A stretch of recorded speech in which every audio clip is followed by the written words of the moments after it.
बच्चों आ जाओ, एक दो नोट कर लेते हैं। नोट नंबर 1, छोटी मोटी कंफ्यूजन जो है उसको देख लेते हैं। नोट नंबर 1 में क्या है कि मान लो कि इसको हम ऐसे बोलते हैं, इफ़ ये हमारा ज़ीरो लिखा नहीं है, ये हमारा ओ लिखा है। क्या इंग्लिश लेटर का जो ओ है ना, वो कैपिटल लेटर का जो इंग्लिश लेटर का जो कैपिटल ओ है वो लिखा हुआ है। ये क्या हमारा स्क्वायर मैट्रिक्स है, square matrix of order M. अच्छा, अब यहाँ पे मैंने क्या लिखा, ऑर्डर एम। मैंने ऑर्डर एम बाई एम नहीं बोला। जैसे अगर मैं बोलूँ ना कि स्क्वायर ये ए मैट्रिक्स ऑफ ऑर्डर 2, इतना बोल के मैं चुप हो जाऊँ, इसका मतलब है क्या कि वो 2/2 ऑर्डर का स्क्वायर मैट्रिक्स है। अगर मैं ऐसे बोलूँ ना कि ए मैट्रिक्स ऑफ ऑर्डर 3, इतना बोल के चुप हो जाऊँ, इसका मतलब क्या है कि वो एक 3/3 ऑर्डर का स्क्वायर मैट्रिक्स है। तो यहाँ पे मैंने क्या बोला, square matrix of order M. तो स्क्वायर मैट्रिक्स है तो number of rows and number of columns क्या होंगे, 0 होंगे।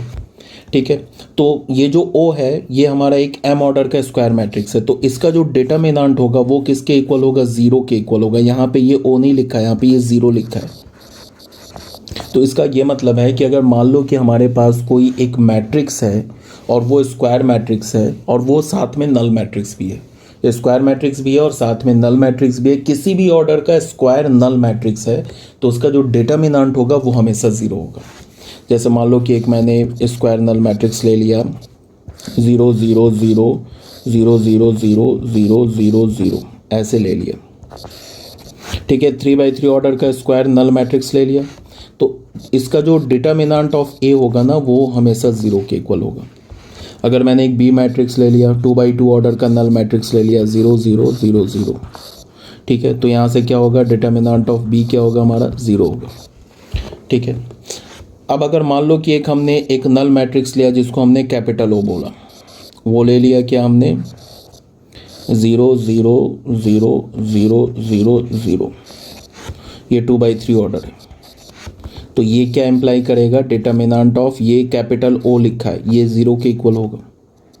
ऐसा बोलने पे बहुत बच्चे बोलेंगे हाँ बिल्कुल सही है, बट ये सही नहीं है, ये इम्प्लाई नहीं करेगा, मतलब ये मीनिंगलेस लिखा है। क्योंकि मैंने तुम लोगों को क्या बताया कि जो डिटर्मिनेंट है वो हमेशा स्क्वायर मैट्रिक्स का ही एग्जिस्ट करता है, ये इम्प्लाई नहीं करेगा। अब ये करेक्ट हो गया, डिटर्मिनेंट जो होता है ना वो हमेशा स्क्वायर मैट्रिक्स का ही एग्जिस्ट करता है, नॉन स्क्वायर मैट्रिक्स का एग्जिस्ट नहीं करता है। ये हमारा क्या है, नॉन स्क्वायर मैट्रिक्स है। तो इसका ये नहीं कि मतलब कि इसका डिटर्मिनेंट जो इस मैट्रिक्स का डिटर्मिनेंट 0 के इक्वल हो जाएगा, ये फिर गलत हो जाएगा। एक्चुअल में क्या होगा कि एक्चुअल में होगा ये जो चीज़ है ना ये मीनिंगलेस हो जाएगा। आगे बात समझ में। अब यहाँ पे क्या है, एक ये नोट नंबर 1 हो गया। नोट नंबर 2 देखो, नोट नंबर 2 में देखो क्या है कि इसको तुम ऐसे देखो, मान लो कि हमारे पास एक मैट्रिक्स है, नल मैट्रिक्स है 2/2 ऑर्डर का। ऑर्डर क्या है इसका, 2/2। तो अगर मैं इसका डिटर्मिनेंट निकालूं तो क्या हो जाएगा, ये ओ लिखा है, ये क्या लिखा है, ओ। इसका डिटर्मिनेंट निकालूं तो क्या मिलेगा हमें, 0। ठीक है, इसमें कोई दिक्कत नहीं है। तो मान लो इसको मैं ऐसे बोलूं कि यहाँ पे ऐसे बोलूं, इफ ए एक मैट्रिक्स हमने ले लिया, AIJ n cross n is a null matrix of order n order का एक हमने नल मैट्रिक्स ले लिया, एक मैट्रिक्स ए लिया जिसका ऑर्डर n है, मतलब कि number of rows and number of columns दोनों n के इक्वल हैं, ये एक नल मैट्रिक्स ले लिया। देन हम क्या बोल सकते हैं कि इसका जो डिटर्मिनेंट होगा वो 0 होगा, इस बात की गारंटी है अगर ए नल मैट्रिक्स है तो। बट इफ़ अगर इसको मैं ऐसे बोलूं कि डिटर्मिनेंट ऑफ ए, किसी मैट्रिक्स ए का डिटर्मिनेंट 0 के इक्वल है, तो ये इम्प्लाई नहीं करता है कि वो मैट्रिक्स नल मैट्रिक्स होगा। ये बात समझना है, मतलब वाइस वर्सा ट्रू नहीं है।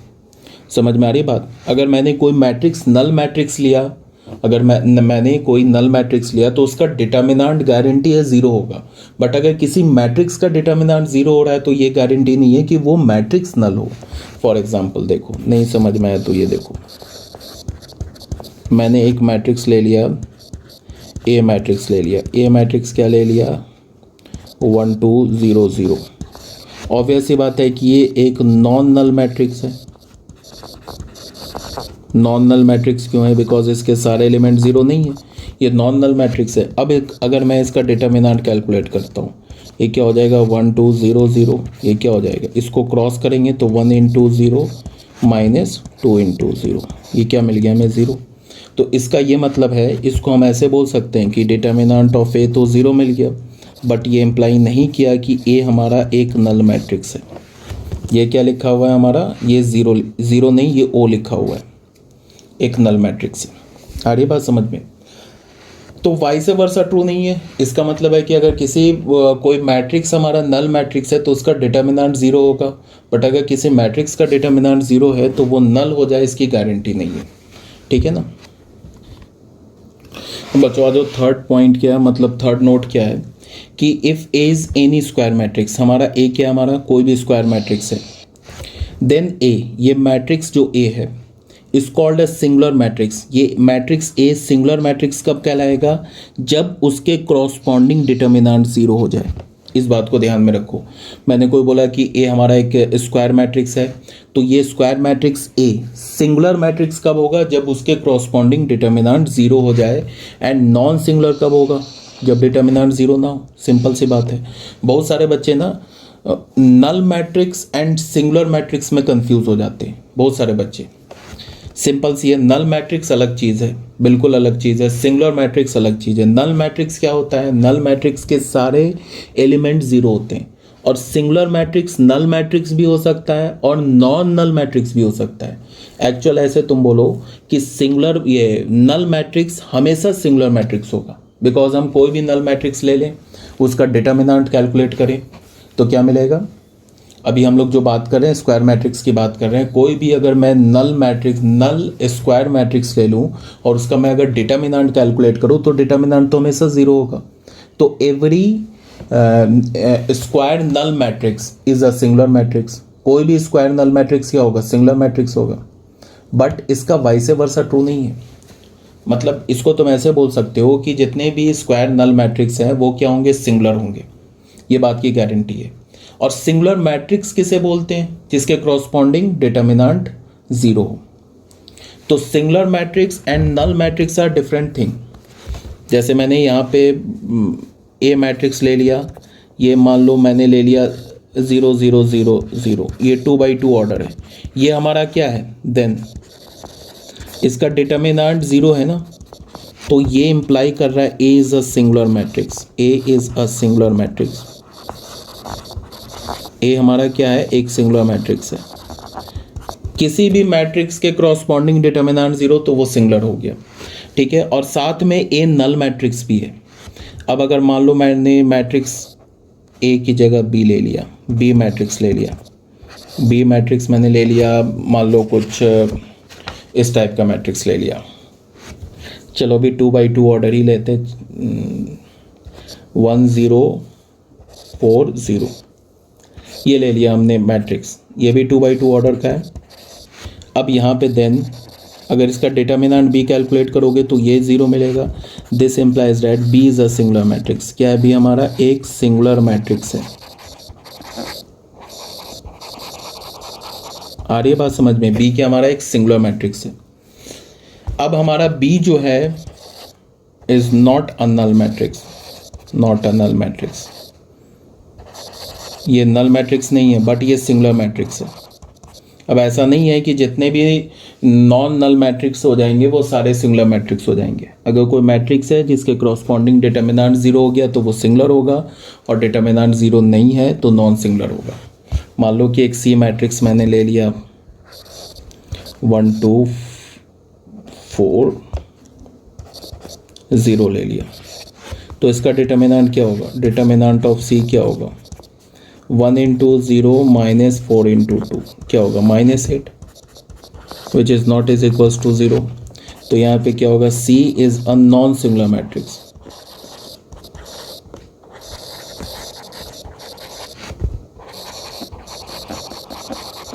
C हमारा क्या एक नॉन सिंगुलर मैट्रिक्स है। तो बच्चों कंफ्यूज नहीं करना, सिंगुलर मैट्रिक्स और नल मैट्रिक्स में कंफ्यूज नहीं करना, ठीक है। ये हमारा कौन सा पॉइंट हो गया, थर्ड पॉइंट हो गया। अब आते हैं फोर्थ पॉइंट पे। फोर्थ पॉइंट हमारा क्या है,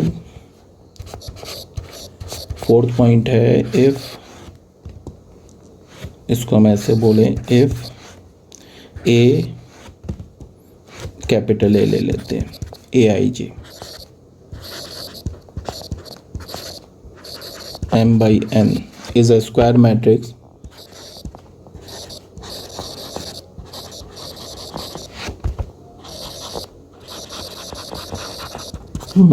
of order n, then AII is said to be the principal diagonal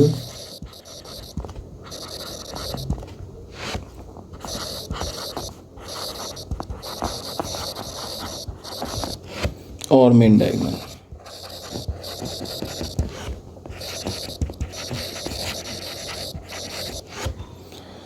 That is A11, A22, ठीक है, A33,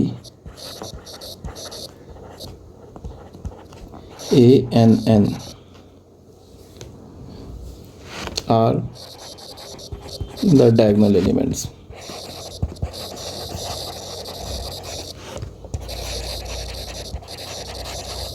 इसको कहने का क्या मतलब हो गया कि तुम इसको ऐसे देखो, एक मैट्रिक्स मैंने ले लिया, ए मैट्रिक्स ले लिया, स्क्वायर मैट्रिक्स लिया, मान लो 2x2 ऑर्डर का लिया, A11, A12, A21, A22, ठीक है। इसको मैंने बोल दिया है कि ये मैट्रिक्स हो गया AIJ और 2x2 ऑर्डर हो गया, या फिर इसको और जनरल में लिखना चाहते हो तो M/N ऑर्डर हो गया, या M/N की जगह N/N ऑर्डर हो गया, where N is equals to 2, ठीक है। 2x2 ऑर्डर है। अब अगर ये 2x2 ऑर्डर है तो ये जो एलिमेंट देख रहे हो ना, ये एलिमेंट, ये जो एलिमेंट दिख रहा है तुम्हें, ये क्या होता है, हमारा डायगोनल एलिमेंट होता है। डायगोनल एलिमेंट में क्या होता है, डायगोनल एलिमेंट बोलो या फिर इसको तुम मेन डायगोनल बोल लो, और ये A11 और A22 ये इसके डायगोनल एलिमेंट्स हो गए। ये हमारा मेन डायगोनल हो गया और इसके ये ज्योमेट्री वाला डायगोनल नहीं हो गया, स्क्वायर और रेक्टेंगल वाला डायगोनल नहीं है, वो अलग चीज़ है, ठीक है।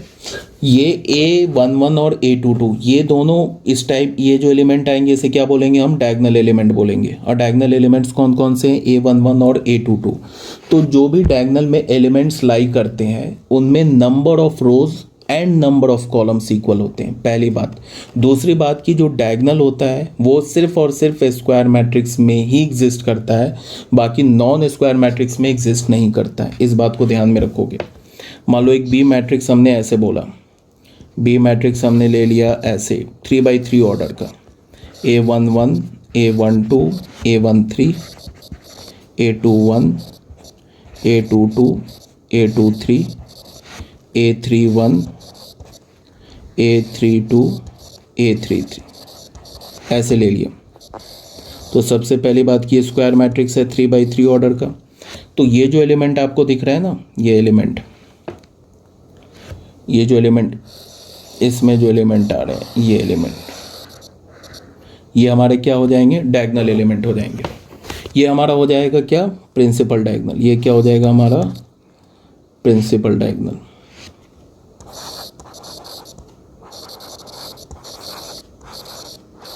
ये प्रिंसिपल डायगोनल हो जाएगा। और ये जो दिख रहा है ना तुम्हें A11, A22 और A33, ये क्या हो जाएगा हमारा ये डायगोनल एलिमेंट्स हो जाएंगे, ठीक है।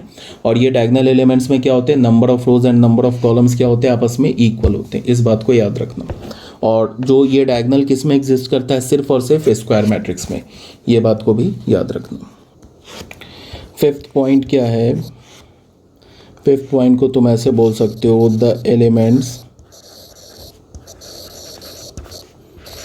aij and aji are called conjugate elements.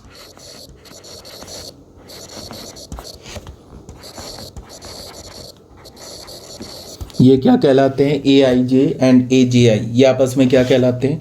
Conjugate elements, ये एलिमेंट। ठीक है, इसका रो क्या है? आई, इसका कॉलम है आई, इसका कॉलम क्या है? जे, और इसका रो क्या है? जे। ये आपस में कंजुगेट एलिमेंट्स कहलाते हैं। और कंजुगेट एलिमेंट्स जो होते हैं ना, वो डायगोनल के अबाउट सिमेट्रिक होते हैं, जैसे देख लो।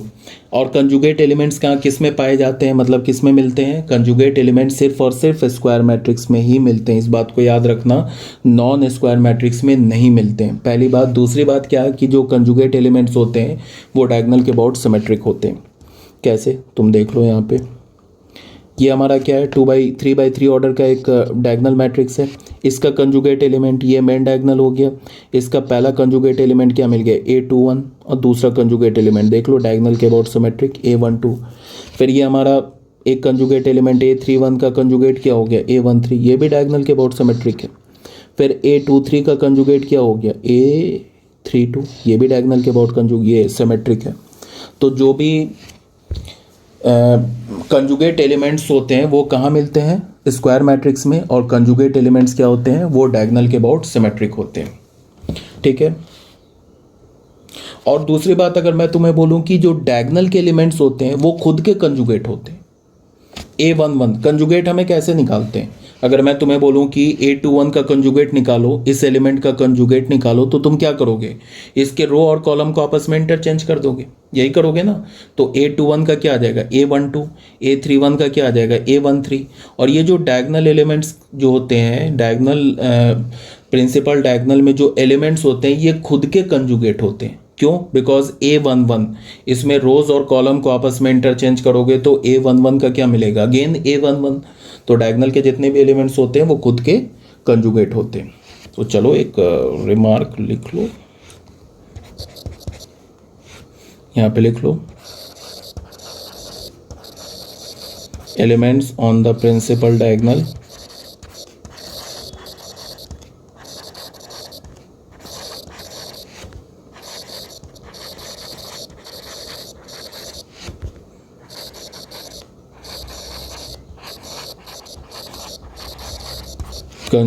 कंजुगेट ऑफ इटसेल्फ, ये खुद के कंजुगेट होते हैं। जो प्रिंसिपल डायगोनल के जो एलिमेंट्स होते हैं ये खुद के कंजुगेट होते हैं। ठीक है, ये हमारा हो गया 4th पॉइंट। अब आते हैं हम लोग एक नेक्स्ट टॉपिक पे डिस्कस करते हैं। बच्चों ये टॉपिक क्या चल रहा था? हमारा टॉपिक चल रहा था types of classification of matrices, ये टॉपिक चल रहा था। हमारा टॉपिक क्या चल रहा था? Classification of matrices. ठीक है, ये हमारा 3rd था। इसमें हमने क्या पढ़ा? सबसे पहले पढ़ा रो मैट्रिक्स, उसके बाद क्या पढ़ा? कॉलम मैट्रिक्स, उसके बाद फिर हमने क्या पढ़ा? हॉरिजॉन्टल मैट्रिक्स, फिर पढ़ा हमने वर्टिकल मैट्रिक्स, फिर हमने क्या पढ़ा? जीरो और नल मैट्रिक्स, फिर हमने देखा स्क्वायर मैट्रिक्स। स्क्वायर मैट्रिक्स के अंदर ये सारी प्रॉपर्टी वगैरह, नोट वगैरह स्टार्ट हो गया था। फिर ये नोट 1 हो गया हमारा, नोट 2, फिर नोट 3, फिर ये हो गया हमारा नोट 4। ठीक है, ये फिर नोट 5। अब हम लोग क्या करते हैं कि एक प्रॉपर्टी देख लेते हैं, ट्रेस ऑफ मैट्रिक्स। मैट्रिक्स का ट्रेस क्या होता है वो देखते हैं। एक 4th, चलो इसको हम लोग ऐसे बोल देते हैं कि अभी टाइम बिंग हमारा क्लासिफिकेशन ऑफ मैट्रिक्स कंप्लीट हो गया। क्लासिफिकेशन ऑफ मैट्रिक्स हमारा कंप्लीट है। अब आते हैं एक 4th प्रॉपर्टी देखते हैं, ट्रेस ऑफ ए मैट्रिक्स। ये इंपॉर्टेंट है जेईई मेंस के पॉइंट ऑफ व्यू से। 4th में आते हैं trace of A matrix.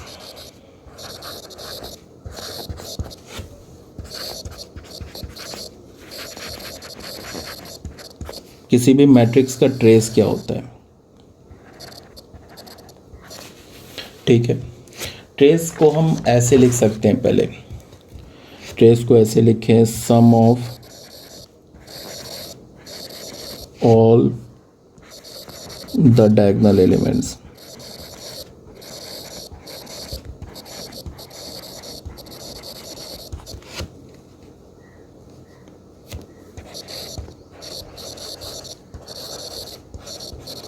is called trace of matrix and is denoted by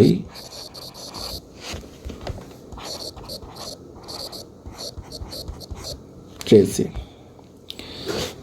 कोई मैट्रिक्स ए है, उनके जितने भी, अच्छा उससे भी पहली बात क्या, उससे भी पहले क्या मैं बता दूं कि जब भी मैं डायगोनल एलिमेंट की बात करूं ना, जब भी कंजुगेट एलिमेंट की बात करूं, जब भी डायगोनल एलिमेंट की बात करूं, जब भी ट्रेस की बात करूं, इन सब की जब भी बात करूं, जब भी मैं तुम्हें सिंगुलर मैट्रिक्स बोलूं, नॉन सिंगुलर मैट्रिक्स बोलूं, तो वैसे तुम्हें तुरंत समझ जाना है कि ये सारे मैट्रिक्स स्क्वायर मैट्रिक्स हैं।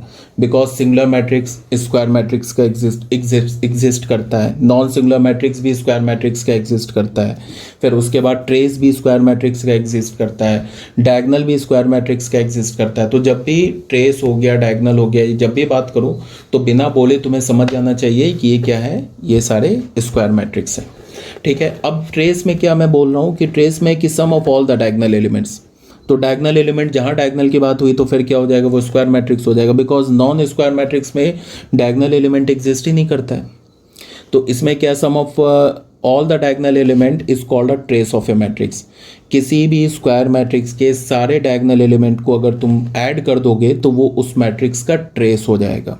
अगर हमारे पास ये ए स्क्वायर मैट्रिक्स है तो उसके ट्रेस को हम कैसे लिखेंगे, TRA, और ऐसे करके ब्रैकेट में डाल देंगे। तो ये क्या रिप्रेजेंट करेगा, trace of matrix A, matrix A का ट्रेस। इसको हम ऐसे लिख सकते हैं, डेट इज इफ हमारे पास ए मैट्रिक्स क्या दे रखा है, AIJ, ऑब्वियस सी बात है ट्रेस निकाल रहे हैं तो क्या होगा, ये जो मैट्रिक्स होगा ये स्क्वायर मैट्रिक्स होगा। देन अगर मैंने लिखा TRA, ट्रेस ऑफ ए, ये क्या हो जाएगा, A11 पहला diagonal element n by n order का है, तो फिर डायगोनल के एलिमेंट कैसे मिलेंगे, A11, A22, A33, तो सारे डायगोनल के एलिमेंट्स को ऐड कर दो, ऐसे करके डायगोनल के एलिमेंट्स को ऐड कर दो।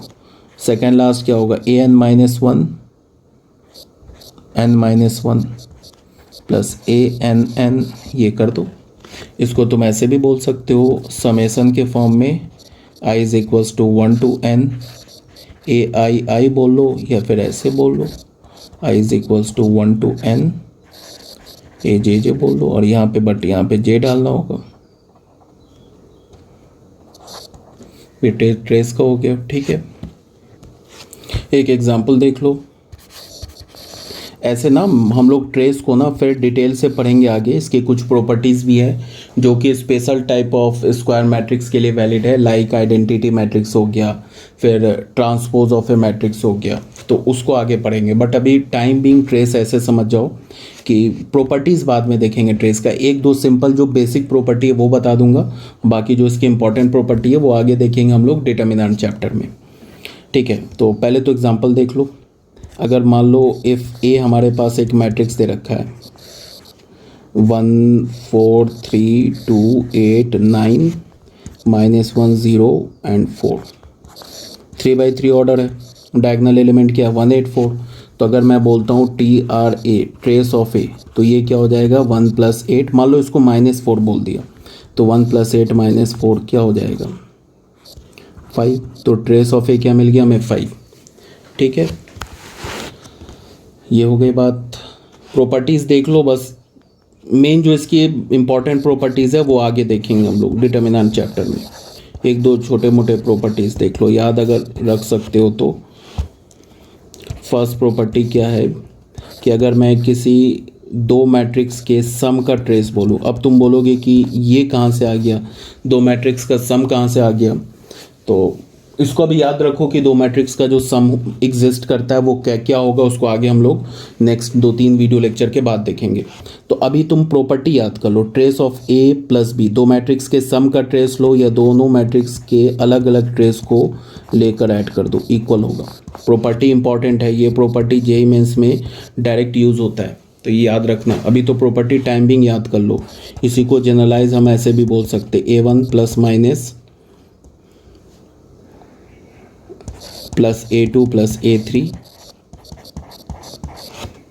+ AN, ये क्या हो जाएगा, trace of A1 plus trace of A2 plus trace of AN। ये थर्ड प्रॉपर्टी, ये सेकेंड प्रॉपर्टी हो गया। थर्ड प्रॉपर्टी देख लो। थर्ड प्रॉपर्टी में trace of I stand for identity matrix. अब तुम ये बोलोगे ये कहाँ से आ गया आइडेंटिटी मैट्रिक्स, तो अभी हम लोग आगे देखेंगे एक दो वीडियो लेक्चर के बाद, बट अभी तुम टाइम बीइंग ये याद रखो, आइडेंटिटी मैट्रिक्स का ट्रेस n होता है, वेयर आई क्या हमारा is the identity matrix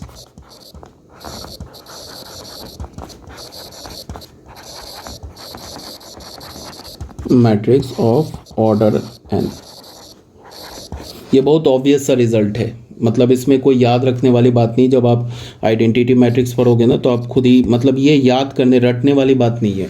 identity matrix का ट्रेस n के इक्वल होता है, ठीक है। अब दूसरी बात क्या है कि अगर मैंने दो मैट्रिक्स का प्रोडक्ट का ट्रेस निकाला तो ये होता उल्टा, ट्रेस ऑफ, ये TRA लिख लो, trace of B into trace of A, याद रखना, ठीक है। गलत लिख दिया यार। AB मैट्रिक्स, दो मैट्रिक्स को AB मैट्रिक्स का ट्रेस निकालो या BA मैट्रिक्स का ट्रेस निकालो, ये हो जाएगा तुम्हें बात बराबर, ठीक है।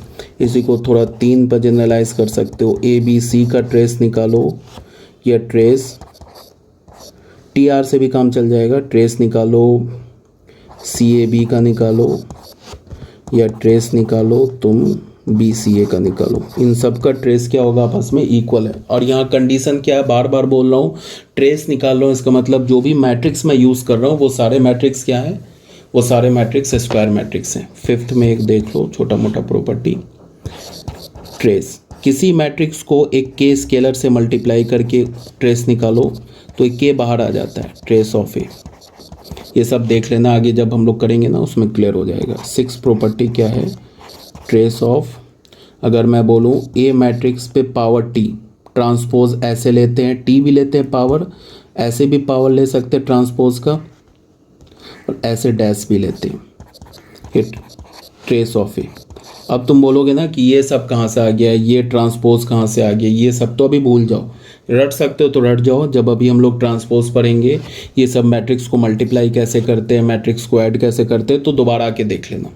अभी रट सकते हो तो रट जाओ, ठीक है बच्चों। क्वेश्चन नंबर 1 में क्या बोल रहा है कि हमारे पास एक मैट्रिक्स दे रखा है AIJ, एक मैट्रिक्स है, is a square matrix of order n order का एक स्क्वायर मैट्रिक्स दे रखा है, ठीक है।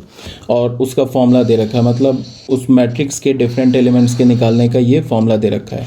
तो बोला है कि ट्रेस निकालो, to find the trace of the matrix. तो सिंपल सा क्वेश्चन है, फॉर्मूला क्या दे रखा है, AIJ इज इक्वल्स टू, मतलब मैट्रिक्स के एलिमेंट निकालने का फॉर्मूला ये दे रखा है। ट्रेस बोलना है निकालने के लिए, तो ट्रेस ऑफ A क्या होता है, किसी भी मैट्रिक्स का ट्रेस क्या होता है, summation I is equals to 1 to n AII, क्या लिखेंगे हम, AII ऐसे लिखेंगे। तो I is equals to 1 to n, AII लिखो या AJJ लिखो, तो यहाँ पे J is equals to 1 to n कर दो। तो यहाँ पे क्या होगा, AII क्या होगा, AIJ किसके इक्वल है, 2i प्लस 3j स्क्वायर के। तो यहाँ से AII कैसे निकालेंगे, मतलब j की जगह ही पुट कर दो, तो यहाँ भी हो जाएगा 2i प्लस 3i का होल स्क्वायर, यही होगा ना। तो AII क्या हो गया, 2i प्लस 3i का होल स्क्वायर, और i का वैल्यू 1 से n तक वेरी कर रहा है। अब ये तो सिंपल हो गया, समेसन अलग अलग हो जाएगा, i is equals to 1 to n 2i plus i is equals to 1 to n 3i का होल स्क्वायर। तो ये क्या हो गया, 2 कांस्टेंट है, बाहर निकालो, i is equals to 1 to n i plus 3, ये i is equals to 1 to n i square. अब ये क्या हमारा, ये क्या है, sum of square of first n natural number और ये क्या हमारा, ये क्या है, ये हमारा sum of first n natural number.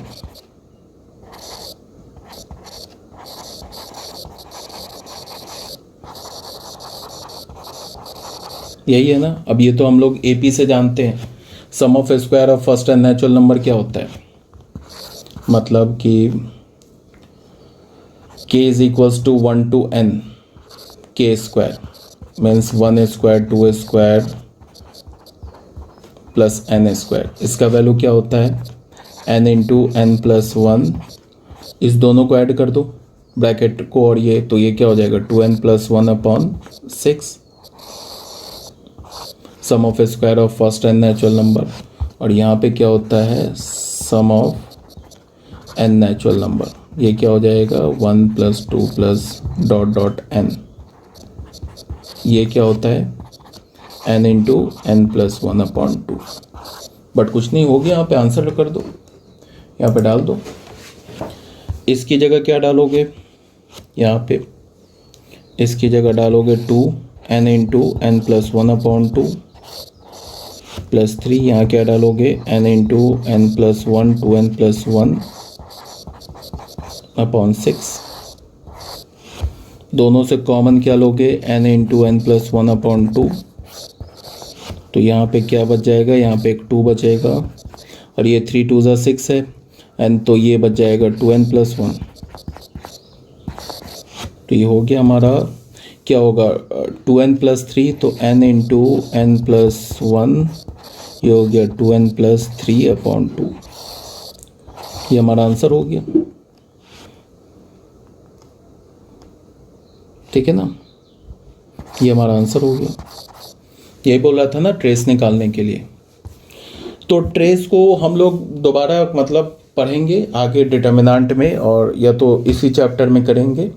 But अगर इतना भी अगर तुम कर लोगे, इसमें सबसे इम्पॉर्टेंट प्रॉपर्टी ये, सबसे इम्पॉर्टेंट क्या है ट्रेस में, ये प्रॉपर्टी याद रखना।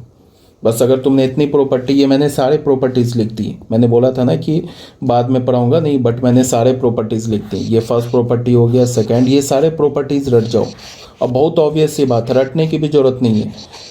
ये 6 प्रॉपर्टी है, ये तो फर्स्ट एंड सेकंड प्रॉपर्टी तो बहुत ऑब्वियस सी बात है, ठीक है। एक ही प्रॉपर्टी है फर्स्ट एंड सेकंड, फर्स्ट को जनरलाइज कर दिया। सेकंड थर्ड जो प्रॉपर्टी है, ये जब आइडेंटिटी मैट्रिक्स पढ़ोगे तो इसे रटने की जरूरत नहीं पड़ेगी, खुद ही समझ में आ जाएगा ये क्या बोल रहा है। अब 2 मैट्रिक्स ए बी बी ए, इसका ट्रेस फोर्थ, और ये फोर्थ प्रॉपर्टी तो सेम है, ए बी का और बी ए का ट्रेस सेम होगा, A B C A C A B, मतलब ए बी सी 3 मैट्रिक्स है, इनका प्रोडक्ट किसी भी ऑर्डर में लो और उसका ट्रेस निकालो, सेम मिलेगा। और यहाँ पे क्या बोला है कि अगर किसी भी मैट्रिक्स में एक स्केलर के मल्टीप्लाई करो, उसका ट्रेस निकालो, तो ये स्केलर के को तुम क्या कर सकते हो, ट्रेस से बाहर कर सकते हो। और ये है हमारा ट्रांसपोज ऑफ ए। अब ए का ट्रांसपोज क्या होता है वो आगे पढ़ेंगे भी हम लोग इसी चैप्टर में। तो किसी भी ए मैट्रिक्स के ट्रांसपोज का ट्रेस निकालो या ए मैट्रिक्स का ट्रेस निकालो, बात बराबर है। अब मैंने कई बार बोल दिया ट्रांसपोज क्या होता है, इसी चैप्टर में पढ़ेंगे, वो खुद ही क्लियर हो जाएगा। आइडेंटिटी मैट्रिक्स क्या होता है इसी चैप्टर में, क्या अगले 1-2 वीडियो बाद ही पढ़ेंगे। टाइप्स ऑफ स्क्वायर मैट्रिक्स मेरे हिसाब से जो हमारा नेक्स्ट टॉपिक है उसी में पढ़ेंगे हम लोग, ठीक है। तो यहाँ तक क्लियर होगा, ओके।